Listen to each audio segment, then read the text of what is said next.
Hello friends, welcome to optimistic studies. Optimistic studies में आप सभी का स्वागत है। आज हम देखने जा रहे हैं English pedagogy for paper 1 and 2 का लेक्चर नंबर 7। इससे पहले हमने जितने भी लेक्चर देखे हैं, आशा करती हूँ कि आप लोगों को समझ में आए होंगे। तो चलिए फिर हम आज की क्लास को स्टार्ट करते हैं। और आज का जो हमारा टॉपिक रहने वाला है इंग्लिश पेडागॉजी का, तो वो रहने वाला है ग्रामर, टीचिंग ऑफ ग्रामर। यदि हम सिलेबस की बात करें तो ये आपके सिलेबस में पॉइंट नंबर 4 है। पेडागॉजी में, इंग्लिश पेडागॉजी में ये पॉइंट नंबर 4 है, जहाँ पे हमें ग्रामर के बारे में पढ़ना है। तो अक्सर हम बातें करते हैं कि ग्रामर, इंग्लिश बोलनी है तो ग्रामर आना चाहिए। ग्रामर यदि हमारा सही है तो ठीक है, सब कुछ आ जाएगा हमें। तो ये ग्रामर हमेशा स्कूल टाइम में हमेशा से बोला गया है कि ग्रामर पे ध्यान दो, ग्रामर पे। आखिरकार ये ग्रामर होता क्या है, तो आइए जान लेते हैं कि ग्रामर होता क्या है। तो grammar is the study of organization of words into sentence. क्या है ग्रामर? क्या है? Study of organization of words into sentence which is based on certain rules. व्याकरण क्या होता है? तो व्याकरण को यहाँ पे बताया गया है कि शब्दों को जब हम वाक्य में संगठित कर देते हैं किसी नियम के अंतर्गत, तो उसकी पढ़ाई को ही हम क्या बोलते हैं? उसकी पढ़ाई को ही हम व्याकरण, ग्रामर कहते हैं। जब हम शब्दों को वाक्य में संगठित करते हैं किसी नियम के आधार पर, तो उसे हम ग्रामर कहते हैं, उसे हम व्याकरण कहते हैं। आई होप आप लोगों को समझ में आ गया। अगेन बता दूं, ना समझ में आया हो, शब्दों का वाक्य में संगठित करना किसी नियम के आधार पर व्याकरण कहलाता है। ठीक, आई होप आप समझ में आया होगा आप लोगों को। आइए आगे देखते हैं। एम्स क्या है? क्या उद्देश्य है ग्रामर के? क्यों ग्रामर पढ़ाया जाता है? टीचिंग ऑफ ग्रामर क्यों है? क्यों ग्रामर पढ़ाया जाता है? उद्देश्य क्या है ग्रामर पढ़ाने के? क्यों बोला जाता है ग्रामर पढ़ो, ग्रामर पढ़ो, ग्रामर? क्या है उद्देश्य? To help students insight into structure of English language। जिससे बच्चों को क्या कर सके? मदद कर सके। किस लिए मदद कर सके? जिससे वो देख सके, क्या देख सके, समझ सके इंग्लिश लैंग्वेज के स्ट्रक्चर को। I am going to school, I am going to school. मैं स्कूल जा रही हूँ, मैं स्कूल जा रही हूँ। इसमें क्या है? ग्रामर है। Grammar in what sense? Subject plus verb plus object. सबसे पहला तो यही ग्रामर है। वाक्य कैसे बनता है, सेंटेंस कैसे बनता है? Subject verb plus object. फिर उसके बाद में टेंस देखेंगे। अच्छा, कौन सा टेंस है? बिल्कुल बता दिए, प्रेजेंट टेंस है। प्रेजेंट टेंस में कौन सा टेंस है? तो प्रेजेंट कॉन्टिन्यूअस है। प्रेजेंट कॉन्टिन्यूअस कैसे पहचाने? Is am are plus I N G. Is am are plus ING लगा है, इसलिए हम पहचान लिए कि ये कॉन्टिन्यूअस है। तो एम क्यों लगाए? क्योंकि आई के साथ में एम यूज होता है। अच्छा, ठीक है, समझ में आया, मतलब समझ रहे हो आप लोग। तो यही है जिससे बच्चे, ग्रामर को क्यों पढ़ाया गया? जिससे उसको ये पूरे स्ट्रक्चर की, ये पूरा सेंटेंस है, ये इंग्लिश लैंग्वेज की यदि हम बात कर रहे हैं, इंग्लिश लैंग्वेज में किस में लिखा हुआ है? इंग्लिश में लिखा हुआ है, इंग्लिश अंग्रेजी भाषा में लिखा हुआ है, ये लिखा है ना।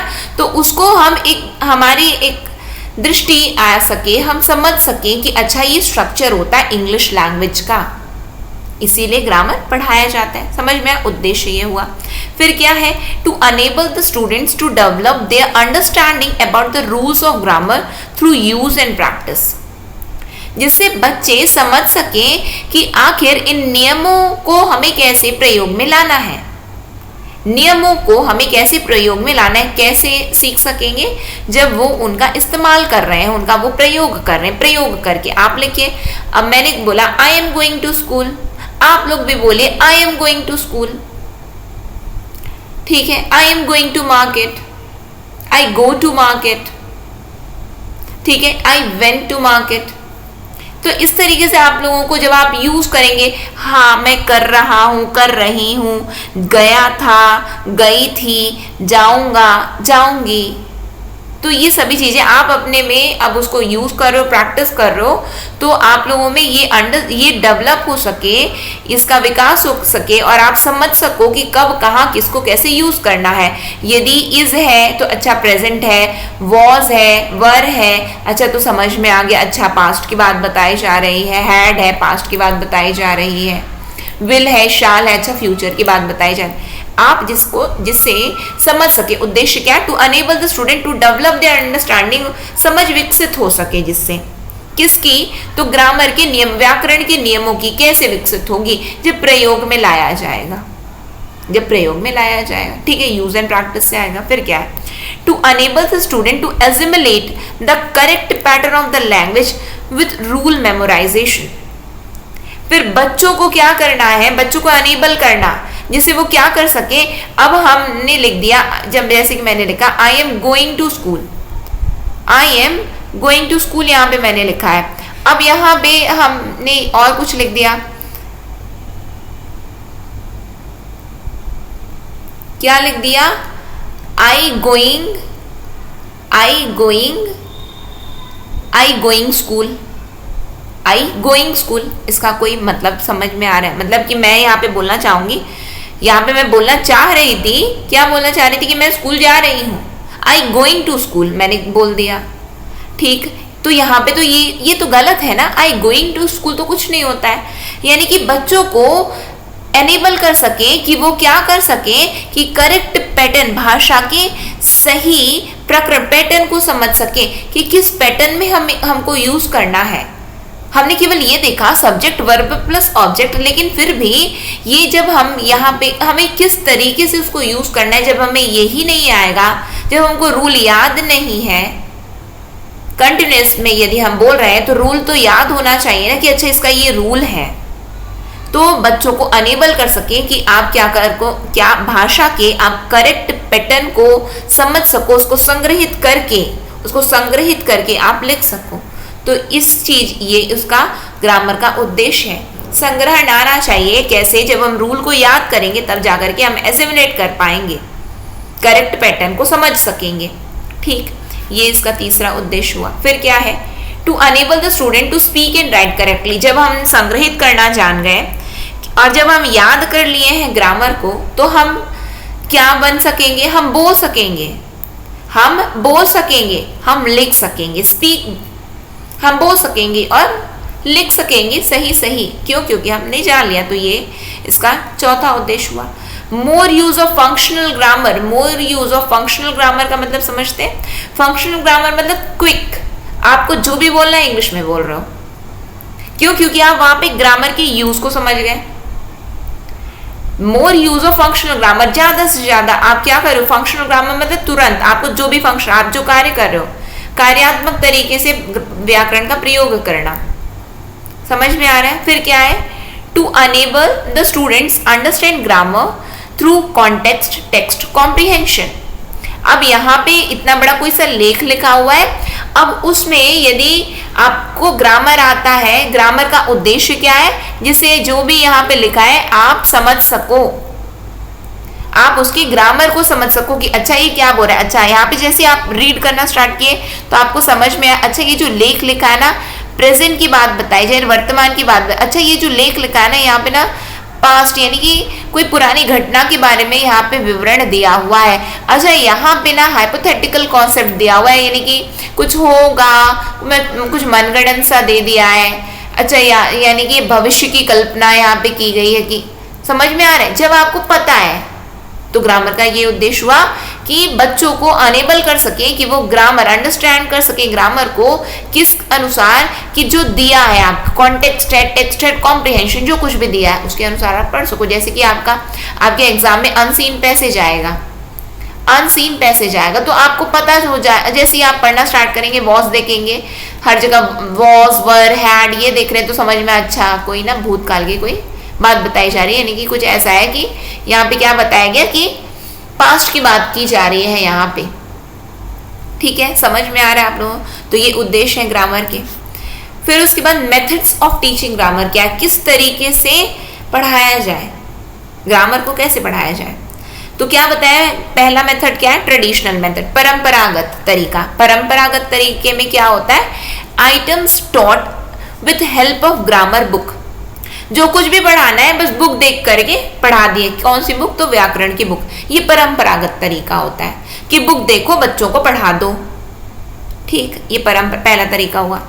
फिर दूसरा तरीका होता है इनफॉर्मल मेथड, अप्रत्यक्ष प्रक्रिया, अप्रत्यक्ष तरीका। ये क्या होता है? अप्रत्यक्ष नहीं बोलेंगे, इनफॉर्मल में क्या बोलते हैं हम लोग इसको? औपचारिक, अनौपचारिक, गैर औपचारिक, इनफॉर्मल, ठीक है, गैर औपचारिक। अब ये क्या होता है? तो student learn language with lot of oral work, यानी कि हम बोलचाल की भाषा में पढ़ा दिए बच्चों को, बोलचाल की भाषा में पढ़ा दिए, मतलब कि अब हम लोग बात करें, जब हम इंग्लिश में बात करेंगे तो आप लोगों को पता नहीं है कहाँ पे क्या है, लेकिन आप लोग समझ रहे हो। आप लोगों को मैंने, जैसे कि हम लेट्स से हम बोल रहे हैं कि चलिए हम लोग पढ़ाई करते हैं, ठीक है, हम पढ़ाई करते हैं तो लेट्स लर्न हम बोल रहे हैं। फिर उसके बाद में यदि हम बात कर रहे हैं कि आप कुछ बोल रहे हो, मैं यदि जैसे मैं अभी आप लोगों को पढ़ा रही हूँ, तो हम जब बातचीत के माध्यम से जब हम पढ़ लिए with lot of oral work, यानी कि चलो करते हैं, ये चीज को करते हैं हम, तब वहां पे जब हम, यानी कि हम प्रैक्टिस में जब सीख रहे हैं, प्रैक्टिस करके हम सीख, जैसे कि लेट से हम मान करके चलते हैं कि हम लोग क्या करें कि यहाँ पे क्वेश्चन लिख दिए, ठीक, क्वेश्चन लिख दिया गया, आपको ऑप्शन दे दिया गया, आपको ऑप्शन दे दिया गया कि यहाँ पे क्वेश्चन दिया गया मेथड्स ऑफ टीचिंग ग्रामर, ठीक है, ये क्वेश्चन है आपका, मेथड्स ऑफ टीचिंग ग्रामर। आपके ऑप्शन दिए गए ट्रेडिशनल मेथड, अच्छे से लिख देती हूँ, है ना, यहाँ पे थोड़ा आप लोगों को थोड़ा समझ में नहीं आ रहा होगा। ये इनफॉर्मल मेथड को समझाने के लिए यहाँ पे मैं लिख रही हूँ कि एक आपको क्वेश्चन दिया गया है, क्या दिया गया है? Methods of teaching grammar, methods of teaching grammar, which of the following are among the methods of teaching grammar, ठीक। ऑप्शन नंबर ए है आपका ट्रेडिशनल मेथड,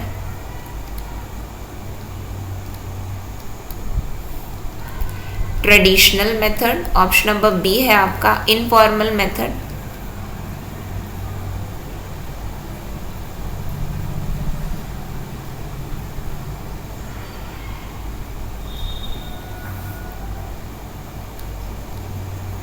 इनफॉर्मल मेथड। फिर उसके बाद ऑप्शन नंबर सी है बोथ ए एंड बी, और option number D है none of the above, none of the above. अब मैंने आपको ये टॉपिक मान को चलो नहीं पढ़ाया, अब मैं डायरेक्टली आपको क्वेश्चन दे दी कि मेथड्स ऑफ टीचिंग ग्रामर क्या क्या होता है, आप लोगों को बताना है। ट्रेडिशनल मेथड होता है, इनफॉर्मल मेथड होता है, बोथ ए एंड बी होता है, या नन ऑफ द अबव होता है, ठीक। आपने जो कुछ भी आपको आता था तो आपने किया, आपको नहीं आता था तो कोई बात नहीं, ठीक है। फिर उसके बाद मैं आपको बता रही हूँ कि ये जो मेथड्स ऑफ टीचिंग ग्रामर होता है ना, उसके अंतर्गत ना ट्रेडिशनल मेथड होता है। ट्रेडिशनल मेथड में क्या होता है कि हम ना ग्रामर बुक से पढ़ाते हैं। इनफॉर्मल मेथड में क्या होता है, हम ओरली पढ़ रहे होते हैं। तो यहाँ पे ए भी है, बी भी है, इसका मतलब करेक्ट आंसर हमारा ऑप्शन नंबर सी है। आप जान गए कि अच्छा मेथड्स ऑफ टीचिंग ग्रामर के अंतर्गत ना ट्रेडिशनल मेथड और इनफॉर्मल मेथड होता है, यानी कि हम प्रैक्टिस करके जान गए। हमने प्रैक्टिस किया, इस क्वेश्चन को हमने प्रैक्टिस किया और आपको पता चल गया कि जो ग्रामर को पढ़ाने का तरीका होता है ना, ये ट्रेडिशनल होता है और इनफॉर्मल होता है। आप जान गए ये होता है प्रैक्टिस करके। समझ में आया? ये क्या लिखा हुआ है, student learn language with lot of oral work. Oral work, orally हम सीख रहे हैं, ठीक है, यानी कि प्रैक्टिस कर करके हम सीख रहे हैं। ये सिस्टमाइज्ड नॉलेज होता है। ये क्या होता है? सिस्टमाइज्ड नॉलेज होता है, यानी कि हम बिल्कुल एक प्रणाली के अंतर्गत सीख रहे होते हैं कि ये वाला क्वेश्चन है। अब हम दूसरा क्वेश्चन करते हैं, चलिए, कि एम्स क्या होता है, what are the aims of grammar, what are the aims of teaching grammar, ठीक है। तो उसमें मैंने आपको ऑप्शन दे दिया।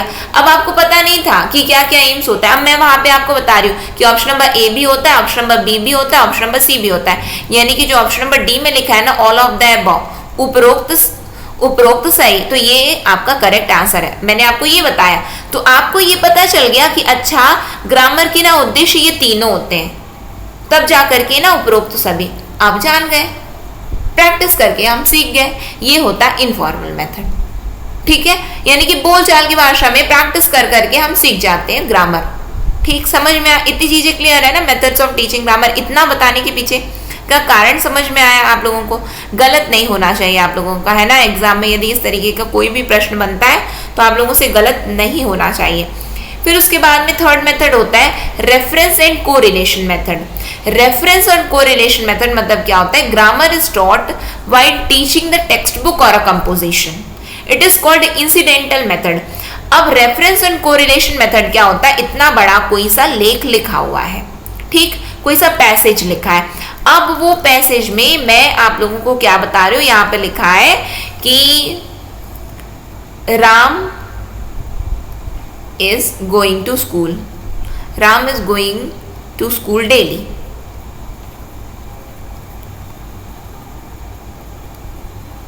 He is very intelligent.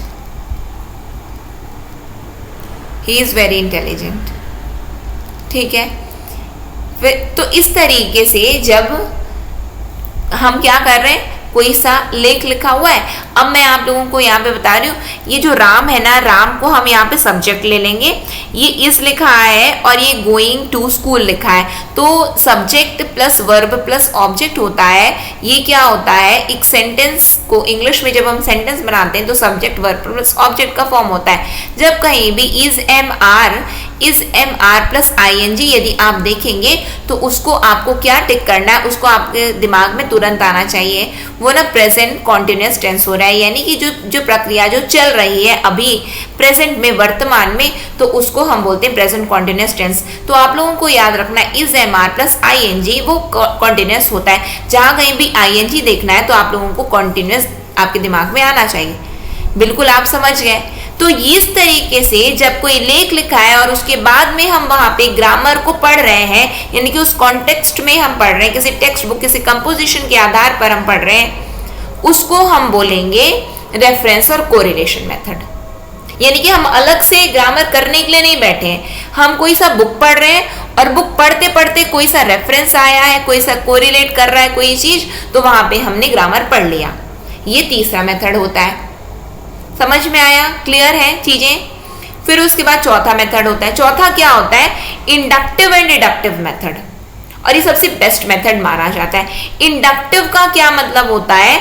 Inductive का मतलब होता है कि एग्जाम्पल ले लो, कोई सा एग्जाम्पल ले लो आप लोग, और एग्जाम्पल से आप लोग कोई सा रूल बना लो, एग्जाम्पल से रूल बना लेना है, ठीक है? तो ये क्या होता है हमारा, ये कौन सा मेथड है? तो ये मेथड हमारा इंडक्टिव होता है, ठीक। फिर उसके बाद में यदि हम बात करें कि डिडक्टिव मेथड मतलब पहले हमने क्या किया, हमने पहले पूरा रूल पढ़ लिया कि ये जब पास्ट आएगा ना तो हमको ना ये वाले रूल अप्लाई करना है, प्रेजेंट वाला आएगा ना तो हमको ये वाला रूल अप्लाई करना है, जब फ्यूचर वाला आएगा ना ये वाला रूल अप्लाई करना है। ठीक है, समझ में आया? हाँ बिल्कुल, आपने मुंडी लाया, बिल्कुल समझ में, पास्ट प्रेजेंट फ्यूचर समझ में आ गया। अब उसके बाद हम क्या करें, अब एग्जाम्पल कर रहे हैं, हम क्वेश्चन सॉल्व कर रहे हैं, ये होता है डिडक्टिव। इंडक्टिव में क्या होगा कि आपको क्वेश्चन दे दिया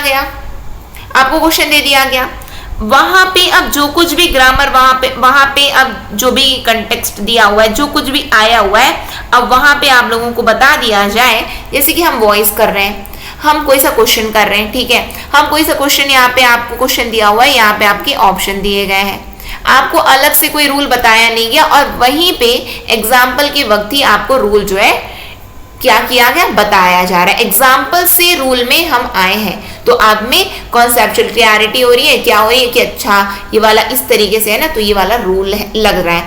डिडक्टिव भी कोई खराब नहीं है, पहले आपने पूरा रूल पढ़ लिया, उसके बाद में आप एग्जाम्पल कर रहे हैं।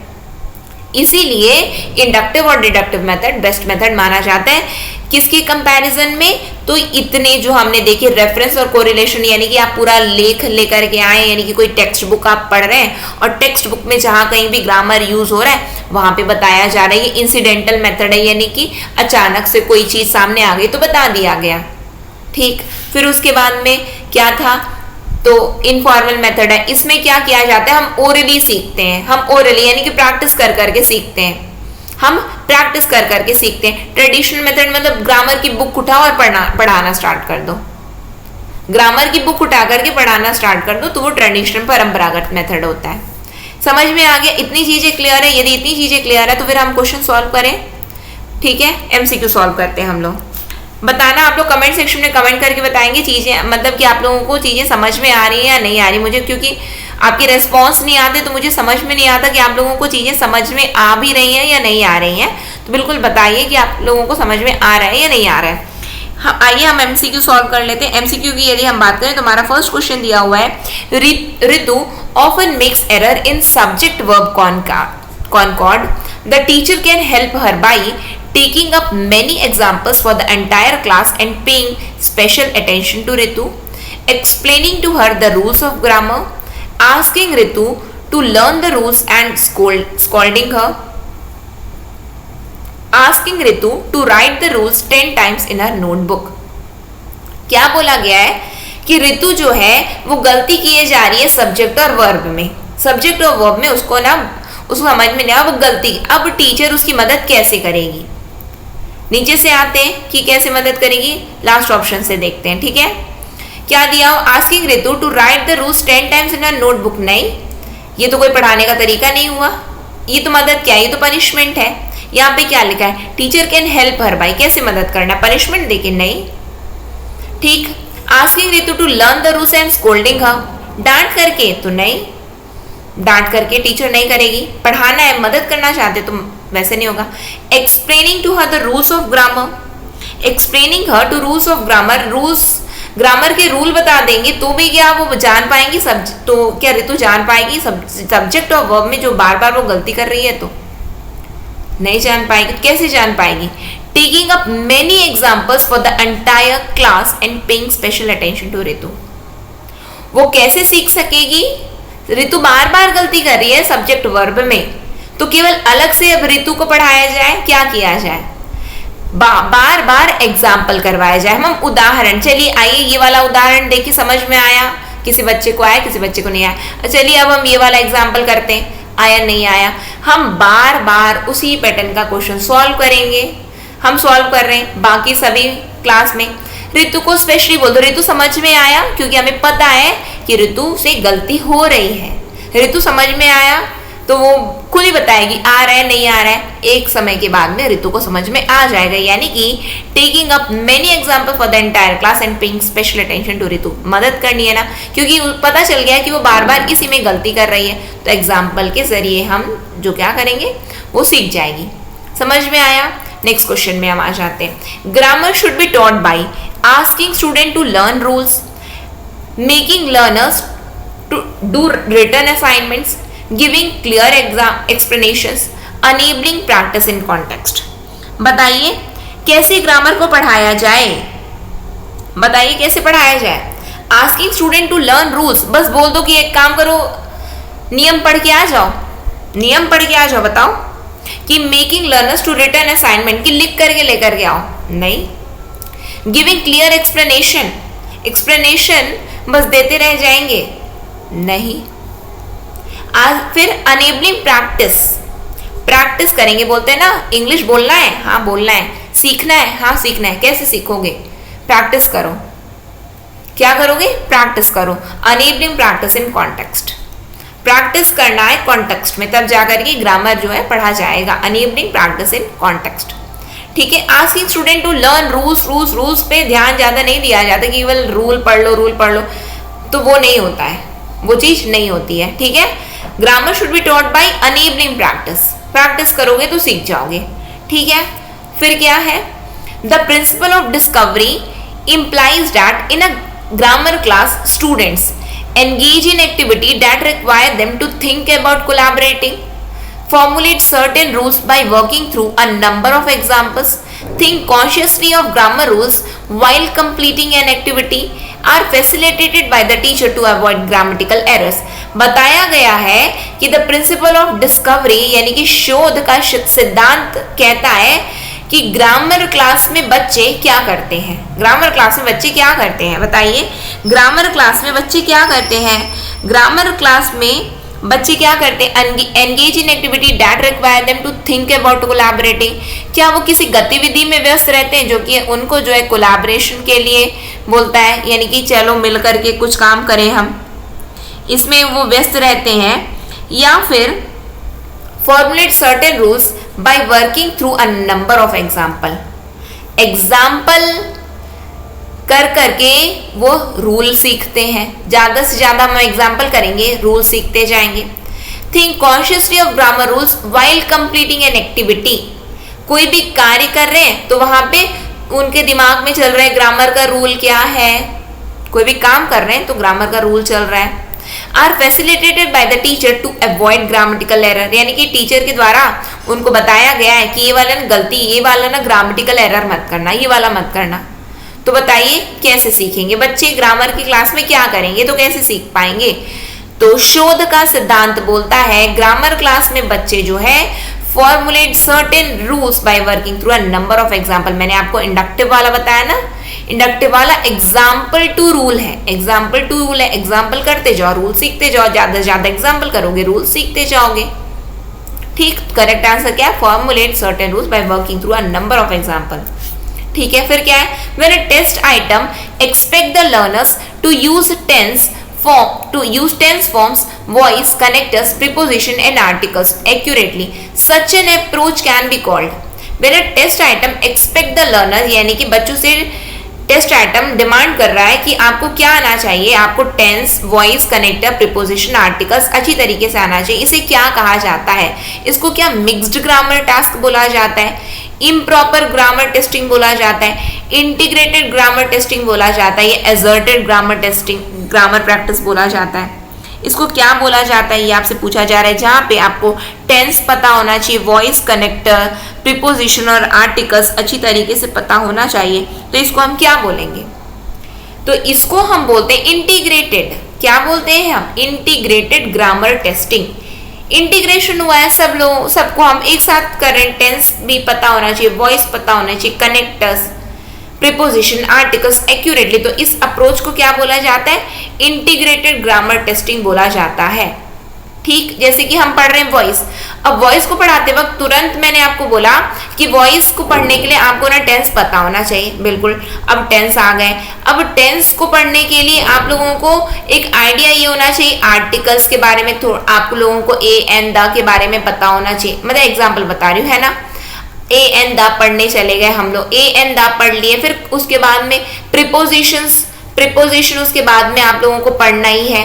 कनेक्टर्स आपको पता होना चाहिए. प्रीपोजिशन तो बहुत अच्छी तरीके से आप लोग फिर उसको वो बना सकते हो. ये क्या है?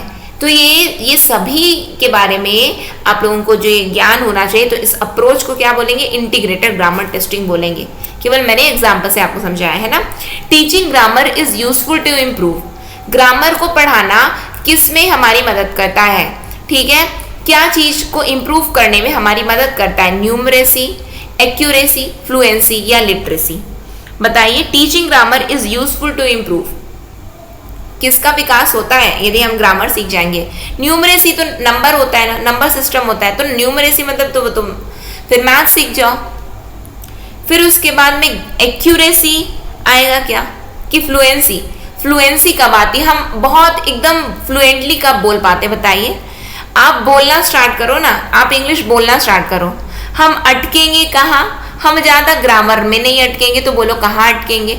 हम अटक जाएंगे वोकैब में. हमारे पास ना शब्द ही नहीं रहता कि इसको इंग्लिश में क्या बोले, हम पता ही नहीं है. इसको इंग्लिश में क्या बोले पता ही नहीं है, समझ में नहीं आ रहा है. अरे छोड़ो, हटाओ, कौन इंग्लिश बोलेगा. यानी कि जब शब्दाभाव होता है, यानी कि शब्द का अभाव होता है, तो फ्लुएंसी नहीं आती. तो फ्लुएंसी के लिए तो ग्रामर उतनी अनिवार्य नहीं है. ऐसा नहीं कि बिल्कुल नहीं चाहिए, ग्रामर भी पता होना चाहिए. बट फ्लुएंसी के लिए आपके पास ज्यादा से ज्यादा वोकैब्स आने चाहिए आपको. ठीक है, तो ये भी नहीं है. लिटरेसी, ये तो पढ़ाई के साक्षरता के बारे में बताइए. यानी कि कोई व्यक्ति को ग्रामर पढ़ाने का उद्देश्य क्या साक्षर बनाना है? तो नहीं, वो तो ABCD से पढ़ाना स्टार्ट हो जाता है ना. ABCD एप्पल, वहां पे कहाँ पे ग्रामर आया? वहां पे तो नहीं था ग्रामर. यानी कि ग्रामर पढ़ाने का उद्देश्य क्या विकसित करना है? तो एक्यूरेसी को विकसित करना है कि गलती नहीं होना चाहिए. कि आपका इज एम आर कहाँ पे यूज करोगे, इज एम आर कहाँ पे यूज करना है, वॉज वर कहाँ पे यूज करोगे, हैव हैज कहाँ पे यूज करना है, हैड कहाँ पे यूज करोगे. फिर उसके बाद में विल शाल कहाँ पे, वुड कुड शुड कहाँ पे यूज करना है, मस्ट भी, ये सब कहाँ यूज करना है. तो एक्यूरेसी के लिए ग्रामर पढ़ाने का उद्देश्य क्या है? एक्यूरेसी होनी चाहिए। समझ में आया? करेक्ट आंसर क्या है आपका? Option number 2।